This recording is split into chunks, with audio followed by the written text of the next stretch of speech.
មួយរយៈនេះផូវីដេអូរូបភាពលើកណាក៏ចេញពីខេត្តកោះកុងដែរដោយសារតែមួយខែឡើងចុះកោះកុងឡើង3 4ដងក៏ប៉ុន្តែអត់មានអារម្មណ៍ថាធុញសោះហើយដំណើរកំសាន្តលើកនេះទៅកោះកុងទៀតហើយប៉ុន្តែ2 យប់ 3 ថ្ងៃជាមួយនឹងលោកប៉ែអ្នកម៉ាក់មកពីខាងខេត្តតាកែវហើយពិតជាសប្បាយខ្លាំងមែនទែនទោះបីជាមានមេឃភ្លៀងបន្តិចមែនក៏ប៉ុន្តែយើងបានដើរលេងគ្រប់កន្លែងទាំងអស់តែម្ដងដំណើរកំសាន្តនេះដើរលេងប៉ះចំថ្ងៃសុក្រសៅរ៍អាទិត្យហើយដោយសារតែវិលកង់ចេញពីខេត្តតាកែវទៀតភ្លឺចឹងហើយក្រុមការងារត្រូវទៅគេងនៅតាកែវខំគិតថាចេញពីភ្នំពេញទៅម៉ោង3អត់ស្ទះតែមានអ្នកស្ទះដូចម៉ោង5អញ្ចឹងពីភ្នំពេញទៅតាកែវច្រៀងការ៉ាអូខេប្រហែលជាជិត100បទតែឯងឥឡូវនេះបានមកដល់ក្រុងដូនកែវខេត្តតាកែវហើយយប់នេះសម្រាប់គេនៅផ្ទះអ្នកម៉ាក់មកដល់ចំពេលល្ងាចម៉ោងបាយល្មមលោកប៉ាអ្នកម៉ាក់ក៏រៀបចំអាហារពេលល្ងាចទទួលគ្រប់ពេលដែលមកគេងចាំទទួលលោកប៉ាអ្នកម៉ាក់ពីខេត្តតាកែវទៅដើរលេងគឺថាតែងតែបានញ៉ាំម្ហូបឆ្ងាញ់ជាពិសេសវត្តមានពងទាកូនប្រចាំខេត្តតាកែវនឹងគឺអត់ដែលបាត់ទេញ៉ាំបាយហើយក៏អង្គុយសំណេះសំណាលគ្នាបន្តិចហើយក៏ប្រញាប់ចូលគេងពីព្រោះត្រូវក្រោកពីយប់ដោយសារតែត្រូវវិលកង់ចេញដំណើរម៉ោង4អូយអាណិតខ្លាំងមែនតែនម៉ោងគេកំពុងតែគេងលក់ស្រួលយើងត្រូវចេញទៅដើរលេងហើយទីបំផុតក៏បានជួបជុំគ្នាចេញដំណើរនេះគឺជាដំណើរកំសាន្តទៅកាន់ទឹកដីអូសោមខេត្តពោធិ៍សាត់និងខេត្តកោះកុង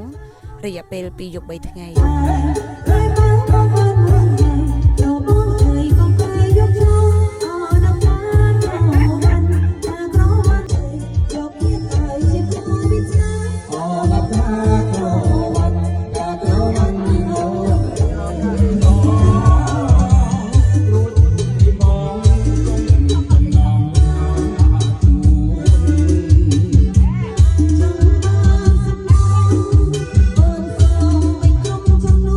ឥឡូវនេះកាត់មកដល់ការធ្វើដំណើរតាមផ្លូវជាតិលេខ55ពេលដែលចេញពីខេត្តតាកែវមកយើងបានធ្វើដំណើរឆ្លងកាត់ផ្លូវជាតិលេខ41ផ្លូវ51និងផ្លូវជាតិលេខ5បន្ទាប់មកក៏ចូលពិសាអាហារពេលព្រឹកនៅក្នុងក្រុងកំពង់ឆ្នាំងក៏បន្តដំណើរឆ្ពោះមកកាន់ផ្លូវជាតិលេខ55តែម្ដងហើយផ្លូវជាតិលេខ55នេះទេសភាពស្អាតខ្លាំងមែនទែនពុកម៉ែបងប្អូនធ្វើដំណើរអស់រយៈពេលមួយព្រឹកធំឥឡូវនេះក៏មកដល់កន្លែងញ៉ាំអាហារពេលថ្ងៃត្រង់នៅក្នុងឃុំអូសោមស្រុកវាលវែងខេត្តពោធិ៍សាត់ពិសាអាហារហើយក៏ជួលលោកប៉ាអ្នកម៉ាក់ទៅចំការទុរេនដោយដែលខ្ញុំបាននិយាយនៅក្នុងវីដេអូមុនអញ្ចឹងត្រេនអូសោមគឺដល់ហើយខែ7នឹងគឺដល់ច្រើនមែនតើហើយកន្លែងនេះគឺជាផ្ទះម្ចាស់ចំការត្រេនមិញនឹងយើងអាចទៅដល់ចការក៏បានឬក៏មកទិញនៅផ្ទះគាត់ដែលបេះហើយក៏បានដែរបន្ទាប់ពីទិញបានម្នាក់30-40 គីឡូដាក់នៅលើឡានហើយក៏បន្តដំណើរមកដល់ស្ពាននេះពុកម៉ែបងប្អូនប្រកាសជាស្គាល់ហើយគឺជាស្ពានខ្ពស់អូសោមដែលស្ថិតនៅតាមបណ្ដោយផ្លូវជាតិលេខ10តភ្ជាប់ពីខេត្តពោធិ៍សាត់ទៅកាន់ខេត្តកោះកុងមកដល់លើស្ពានចុះថតរូបលេងយ៉ាងសប្បាយហើយក៏ស្រាប់តែថ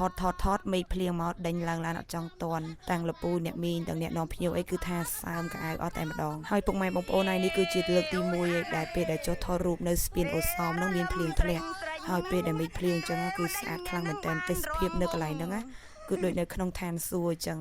ដែលដំណក់ទឹកភ្លៀងលាយជាមួយនឹងអាប់ពពកហើយជាមួយនឹងព្រៃភ្នំដែលយើងមើលទៅវាស្អាតដូចផ្ទាំងគំនូរចេញពីអូសោមជាង2 ម៉ោងក៏បានមកដល់ខេត្តកោះកុងយប់នេះគឺជាយប់ទី1ដែលគេនៅក្នុងក្រុងខេមរភូមិន្ទខេត្តកោះកុងហើយនេះគឺជាបន្ទប់សន្តាគារនៅក្នុងក្រុងខេមរភូមិន្ទស្អាតខ្លាំងមែនទែនគ្រាន់តែបើកទ្វារមកឃើញបន្ទប់គឺចង់គេងតែម្ដងអត់ចង់ទៅណាទាំងអស់ប៉ុន្តែជីវិតតម្រូវឲ្យយើងត្រូវតែសប្បាយអញ្ចឹងហើយអត់អាចនៅក្នុងបន្ទប់យូរទេគឺត្រូវរៀបចំខ្លួនឲ្យស្អាតចេញពីបន្ទប់ជូនលោកប៉ាអ្នកម៉ាក់ទៅពិសាអាហារពេលល្ងាចបន្ទាប់ពីអាហារពេលល្ងាចហើយក៏មានកម្មវិធីរាំច្រៀងរហូតដល់អស់កម្លាំងបានត្រឡប់មកសន្តាគារវិញបាយគាត់កាឡូយ៉ាតែមានកូនជីក៏វល់ខ្ញុំមិនចេញពីចំណុចមកចូលបលាណាគេដល់ពីទីល្បីមកខ្លួនទៅស្បែកគិនគូអីលើចង់ភ្លក់រសជាតិជាសេដ្ឋីពេលតែកំណត់រត់ចាំមកថាការកំណត់ការលើដល់គ្នាអស់រំនៅឆ្នេរមាត់សមុទ្រអត់ទាន់អស់ចិត្តទេគ្រាន់តែដល់លើឡានអូស្បែកដល់កយតែបាត់ទៅខ្វះយើងមួយមើល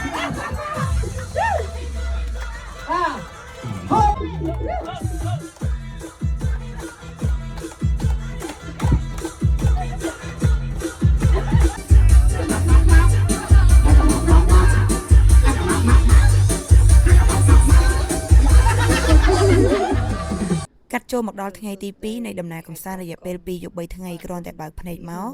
គឺថាមេឃភ្លៀងរលឹមស្រិចតែម្ដងត្រជាក់ត្រជុំខ្លាំងមែនតែនហើយបងប្អូនទាំងអស់គ្នាមិនបាច់ឆ្ងល់ទេយើងដើរលេងខែវស្សាគឺត្រូវតែមានភ្លៀងចឹងឯងគ្រាន់តែថាខែវស្សាទេសភាពស្អាតគ្រាន់តែថាភ្លៀងគាត់មិនចេះតែភ្លៀងទេគាត់មានពេលវេលាភ្លៀងរបស់គាត់ពេលយើងនៅក្នុងអូតែលឬក៏នៅក្នុងឡានមេឃភ្លៀងក៏ប៉ុន្តែពេលយើងចុះថតរូបដើរលេងអីគឺមេឃរាំងហើយកលេចមកមើលលោកប៉ាអ្នកម៉ាក់ខាងខេត្តតាកែវគឺស្រស់សង្ហាស្រស់ស្អាតខ្លាំងមែនតែនហើយពួកគាត់ចូលចិត្តថតរូបថតវីដេអូណាហើយប៉ះចំអ្នកនាំភ្ញៀវ3នាក់ហ្នឹងសិតតែកំពូលអ្នកថតរូបថតវីដេអូអញ្ចឹងហើយគ្រាន់តែសាច់ដំណើរកំសាន្តរយៈពេល2 យប់ 3 ថ្ងៃហ្នឹង រូបភាពឡើង5,000ប៉ុស្តិ៍ជាងពុកម៉ែបងប្អូនហើយច្រើនក្នុងក្រុម Telegram ហ្នឹងឃើញ7,000ប៉ុស្តិ៍ជាងដោយសារតែបូកជាមួយនឹង trip លើកមុនទៅសៀមរាបដែរតែបើសាច់ដើរលេងនៅអូសោមកោះកុងនេះគឺ5,000ប៉ុស្តិ៍ជាងរវល់តែអួតរឿងវីដេអូរឿងរូបភាពឥឡូវនេះបានកាត់ចូលមកដល់ resort មួយទៀតដែលយើងគេងនៅយប់ទី2នៅជិតកោះស្ដេចមុននឹងមកដល់នេះនៅកោះកុងក៏យើងបានចូលថតរូបនៅចេតិយខុនឆាងខុនផែនចូលព្រៃកោងកាងថតរូបលេងកម្សាន្តពិសាថ្ងៃត្រង់ហើយ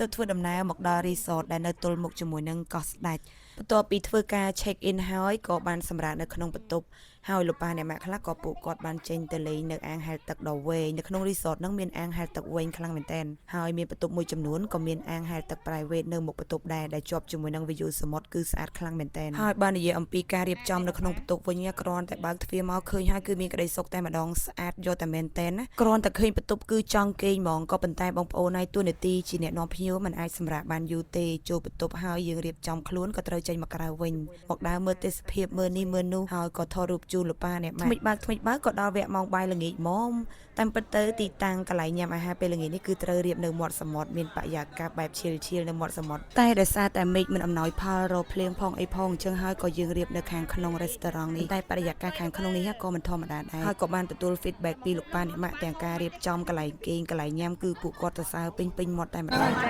មកចឹងហើយដឹងមកមួយឡើងមួយទៀតដដែលមកឲ្យចង់មកទៀតដោយសារតែអីម៉ាក់ដោយសារតែវាឡើងធួមើលថែកន្លែងស្អាតហើយកាលថាលំតាក់ហើយហ្មងវាឡើងធួចាអរគុណហើយអាហារពេលល្ងាចនេះមិនមុខដែរម៉ាក់អូយ7មុខ7មុខរហូតមកបងនេះតែម្ដងបាត់ជោគជ័យមែនចាអរគុណម៉ាក់អរគុណ